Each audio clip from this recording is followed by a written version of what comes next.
Leitura 252, Ezequiel, 19 a 21, Projeto 365 9 de setembro de 2023. Ezequiel 19. 19.1 SS Ezequiel usou ilustrações para comunicar muitas de suas mensagens. Com a alegoria da leoa e seus filhotes, despertou a curiosidade de seus ouvintes. A leoa simbolizava a nação de Judá, e os dois filhotes os dois reis. O primeiro era o rei Jeoacás, que foi levado cativo para o Egito em 609 a.C., pelo faraó Neco. O segundo podia ser Joaquim, que já havia sido levado para o cativeiro na Babilônia, ou Zedequias, que logo seria exilado também. Essa alegoria mostrava que, para Judá, não existia esperança de um breve retorno do exílio e nem chance de fugir dos exércitos babilônios que se aproximavam. 19.11, 12 Nem mesmo a força política do poderio militar dos reis de Judá poderiam salvar a nação. Como galhos de uma vinha, seriam cortados e desarraigados pelo vento oriental, o poderoso exército babilônico. Notas adicionais. O profeta foi instruído a fazer uma lamentação pelos príncipes de Israel, o que significa Judá neste caso, já que o reino de 10 tribos de Israel estava no exílio há mais de um século no momento em que este texto foi escrito. A lamentação deveria ser em forma de parábola, usando a espécie de animal leão para comparação. A mãe era a nação de Judá, considerada uma leoa entre os leões ou outros reinos. Os príncipes ou chefes da nação de Judá seriam chamados de filhotes na linguagem figurada da parábola. Este versículo destaca um dos filhotes e o contexto indica que significa Jeoacás. A forma figurativa de fala contínua, portanto, a má conduta deste rei é descrita como a de capturar presas, o que realmente significa que esta glacê devorava os homens, como é literalmente declarado. A conduta desse rei malvado, filhote, atraiu a atenção de outras nações e a afirmação de que ele foi levado em sua cova está registrada em 2 Reis 23:33. Ezequiel 20. 20.1 SS Aqui Ezequiel faz uma síntese da história da rebelião de Israel. A ênfase está nas tentativas de Deus de trazer a nação de volta para ele em sua misericórdia por seu povo, que era constantemente rebelde e desobediente. Ezequiel afirmou que cada pessoa é responsável pelas dificuldades, pelos problemas e julgamentos que experimenta. Aqueles que persistissem em sua rebelião contra Deus seriam eliminados, enquanto os fiéis voltariam para Israel, e todos saberiam quem era o Senhor. 20.12, 13 O sábado era um dia sagrado, instituído por Deus na criação. Foi confiado a Israel como um sinal de que Deus havia criado e redimido a nação. Esse dia de descanso era um presente de um Deus amoroso, não uma obrigação penosa. Mas as pessoas repetidamente violaram o sábado e ignoraram a Deus.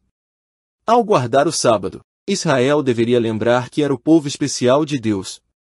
Desde que a guarda do sábado era um destes mandamentos, e não foi incluída no Novo Testamento, não necessitamos guardar o sábado. Romanos 7:4-7.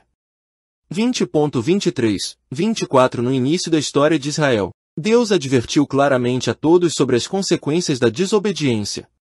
Quando as pessoas desobedecem, Deus permite que experimentem consequências devastadoras para lembrá-las da gravidade de seus pecados. Todo aquele que escolher viver por si mesmo, separadamente de Deus, poderá experimentar consequências destrutivas semelhantes. Porém, mesmo em tais circunstâncias, Deus pode trazer a pessoa para junto de si. Que os nossos infortúnios nos conduza a nosso pleno juízo e ao misericordioso Deus, antes que seja tarde demais. 20.25 Estes estatutos que não eram bons não se referem a qualquer aspecto da lei mosaica. Ezequiel confirmou essa lei. Mas os judeus se basearam na lei em Êxodo 13:12, 22-29, que fala sobre a dedicação de animais e filhos primogênitos, para justificar o sacrifício de crianças ao deus cananeu Moloque.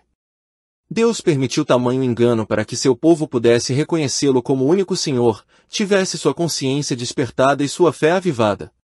20.35-38 Quando os israelitas desobedeceram a Deus, recusando-se a entrar na terra prometida pela primeira vez, Deus escolheu purificar seu povo, forçando-o a vagar pelo deserto até que toda aquela geração tivesse morrido. Aqui, ele prometeu tirar novamente os rebeldes da nação, quando cruzassem o vasto deserto de seu cativeiro na Babilônia. Somente os que haviam seguido fielmente a Deus poderiam retornar à sua terra. O propósito deste castigo, o deserto, era eliminar todos aqueles que adoravam ídolos e restaurar os que eram fiéis a Deus. 20.39 Os israelitas estavam adorando ídolos e, ao mesmo tempo, ofertando a Deus. Não criam em seu Deus como único e verdadeiro, adoraram-no com os outros deuses da terra.